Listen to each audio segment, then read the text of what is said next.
Respiration is the process by which oxygen is taken in and carbon dioxide is given out. Respiration एक ऐसा process है जिसमें हम oxygen अंदर लेते हैं और कार्बन डाइऑक्साइड को बाहर निकालते हैं. Fetal lungs are non functional. Fetal के जो लंग्स होते हैं that are non functional. During intrauterine life, जब कोई बच्चा मदर की वूम में होता है, at that time the gases exchange between the fetal blood and mother blood occurs through placenta. The gases exchange जो है वो प्लेसेंटा के normal respiratory rate at different edges.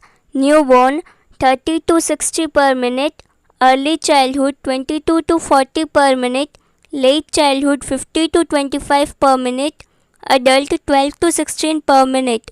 No need to remember these numbers, just remember that जैसे जैसे हमारी as बढ़ती है वैसे वैसे रेस्पिरेटरी रेट डिक्रीज होता जाता है. Types of respiration. Respiration is classified into two types. External respiration that involves exchange of respiratory gases. For example, oxygen and carbon dioxide between lungs and blood.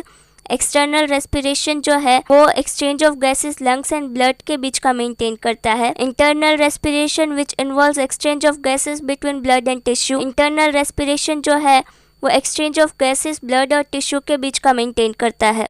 Phases of respiration. Respiration occurs in two phases. Inspiration during which air enters the lungs from atmosphere. Inspiration में air जो है वो lungs के अंदर enter होती है. Expiration during which air leaves the lungs. Expiration में air जो है वो लंग्स से बाहर निकलती है. During normal breathing, inspiration is an active process and expiration is passive process. Functional anatomy of respiratory tract. It includes nose, pharynx, larynx, trachea, bronchi and lungs. Pleura.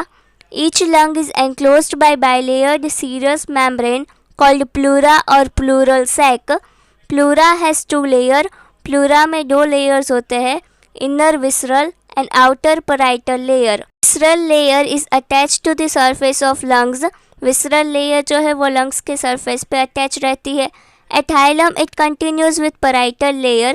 Hilum पे वो parietal layer से continues हो जाती है, which is attached to the wall of thoracic cavity. Now we will be seeing what is intrapleural space or pleural cavity. Intrapleural space or pleural cavity is the narrow space in between two layers of pleura. जो दो layer है pleura की उसके बीच की जो space है उसको intrapleural space बोलते हैं. Now intrapleural fluid. Intrapleural space contains thin film of serous fluid called intrapleural fluid which is secreted by visceral layer of pleura. Intrapleural space के बीच में जो fluid present है that is called intrapleural fluid और जो secrete होता है visceral layer of pleura से. Functions of intrapleural fluid. It functions as the lubricant to prevent friction between two layers of pleura. Pleura के जो लेयर है उसके बीच के फ्रिक्शन को प्रिवेंट करता है. It is involve in creating negative pressure called intrapleural pressure within intrapleural space. Intrapleural space जो है उसके बीच में नेगेटिव प्रेशर को क्रिएट करता है. Pleural cavity in abnormal condition. In some pathological condition the pleural cavity gets expand. Pleural cavity जो है वो बड़ी हो जाती है. With accumulation of air is known as pneumothorax. Water के एक्यूमुलेशन को हाइड्रोथोरैक्स बोलते हैं. ब्लड के एक्यूमुलेशन को हीमोथोरैक्स बोलते हैं एंड पस के एक्यूमुलेशन को पायोथोरैक्स बोलते हैं. Thank you so much. Do like, share, subscribe to my channel.